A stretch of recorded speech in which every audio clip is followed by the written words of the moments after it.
உள்ளத்தில் அழியாத ஓவியமாய் நிலைத்துவிட்ட என் உயிரினும் மேலான உடன்பிறப்புகள் அனைவருக்கும் வணக்கம். தமிழர்களே, நீங்கள் என்னை கடலில் தூக்கி எறிந்தாலும் கட்டுமரமாக தான் மிதப்பேன். அதில் ஏறி பயணம் செய்யலாம், கவிழ்ந்து விட மாட்டேன்.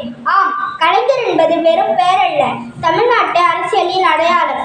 இவர் நாகப்பட்டினம் மாவட்டத்தில் உள்ள திருக்குவளை என்னும் ஊரில் 1924 ஜூன் மாதம் 3ஆம் தேதி பிறந்தார். இவரது பெற்றோர் முத்துவேல் அஞ்சிகம் அம்மையார் ஆவார். இவரது இயற்பெயர் தட்சணாமூர்த்தி ஆகும். இவர் 1969 திமுக கட்சியின் தலைவராகவும் தமிழ்நாட்டு முதலமைச்சராகவும் தேர்ந்தெடுக்கப்பட்டார். இவர் 1971 சட்டமன்ற தேர்தலில் வரலாறு காணாத அளவிற்கு வெற்றி பெற்றார். மீண்டும் 1989, 1996, 2006 ஆகிய தேர்தலிலும் முதலமைச்சராக அரியணை ஏறினார்.